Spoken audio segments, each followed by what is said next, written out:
যে শহীদ ওসমান হাদি যে সাংস্কৃতিক বিপ্লবের স্বপ্ন আমাদেরকে দেখিয়েছেন এবং আমাদের মধ্যে জুলাই পরবর্তীকালীন সময় ওই বোধটা তৈরি হয়েছে যে না, বাংলাদেশে যেই দলগুলো আছে, রাজনৈতিক দলগুলো আছে, যেগুলো বৈদেশিক ফান্ডে চলে, নয়তো চাঁদাবাজদের ফান্ডে চলে, নয়তো ঋণ খেলাপিদের ফান্ডে চলে, নয়তো লুটপাটকারীদের ফান্ডে চলে।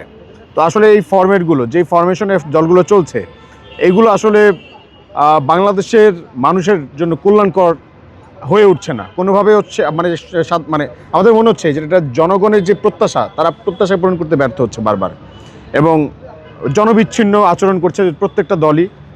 বারবার হচ্ছে ধরেন এক গভর্নমেন্ট যায় আর এক গভর্নমেন্ট আসে, হ্যাঁ, কিন্তু আসলে দেশের কোনো পরিবর্তন আসতেছে না। স্বাধীনতার এই এত বছর পরেও দেশে কোনো চেঞ্জেস নাই। তো এই জায়গা থেকে শহীদ ওসমান হাদি আমাদের মধ্যে যে ব্যাপারটা ধরিয়ে দেখিয়েছে যে আমাদের মূল সমস্যাটা হচ্ছে ভিনদেশি আগ্রাসন, এবং আমাদের দলগুলো যেভাবে হচ্ছে ভিনদেশি ফান্ডিংয়ে বা ভিনদেশি পলিসির কারণে হচ্ছে প্রভাবিত হয়ে ভিনদেশি পলিসি বাস্তবায়নের জন্য, ইস্টাবলিশমেন্টের জন্য কাজ করে, এটা আসলে হতাশাজনক। এবং তার সাথে হচ্ছে শহীদ ওসমান হাদি বাংলাদেশের নিজস্ব বাংলাদেশি পন্থা একটা রাজনীতির সম্ভাবনার কথা বলেছেন, এবং হচ্ছে সেটা স্বপ্ন আমাদেরকে দেখিয়েছেন। এবং তারই ধারাবাহিকতায় দেখেন, আমার মতো একজন মানুষ যার কোনো বাবার বা ওরকম গৌরব বংশ পরিচয় নাই, যার পলিটিক্যাল পার্টি নাই, টাকা নাই, পয়সা নেই, সে এখন স্বপ্ন দেখছে যে মানুষের জন্য সে লড়াই করবে। আমি এখন ঢাকা 18 আসনের স্বতন্ত্র প্রার্থী হয়েছি, কারণ শহীদ ওসমান হাদি তিনি আমাদেরকে উদ্বুদ্ধ করেছেন যে না, অন্তত তুমি কিছু পারো না পারো, তোমার দ্বারা অন্তত ক্ষতি তো হবে। রিপোর্ট করেছে, জাতিসংঘ তদন্ত করেছে, এই করেছে, সেই করেছে, সব কিছুতে জাতিসংঘের হচ্ছে হস্তক্ষেপ, সব কিছুতে।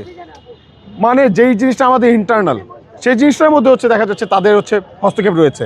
তো যেটা আমাদের সবচেয়ে গুরুত্বপূর্ণ বিষয়, জননিরাপত্তা, সেটা তাহলে অবশ্যই আমরা জাতিসংঘের সহযোগিতা কেন নিব না, তাদেরকে দিয়ে কেন তদন্ত করাবো না? এটা তো সবচেয়ে গুরুত্বপূর্ণ বিষয়, এটা আমাদের দাবি। আর জাতিসংঘ তৈরি হয়েছে কেন?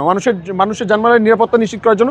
বৈশ্বিক নাগরিক যারা, তাদের যাতে জানমালের নিরাপত্তা নিশ্চিত হয়, সেই জন্য হচ্ছে রাইট স্ট্যাবলিশ করা এবং হচ্ছে সেটা নিয়ে অ্যাডভোকেসি করা। তো এইটা হচ্ছে আমাদের ডিমান্ড, জাতিসংঘ দ্বারা হচ্ছে তদন্ত হোক এবং সেই সাথে বাংলাদেশের মানুষের জানমালের নিরাপত্তা নিশ্চিত করা হোক।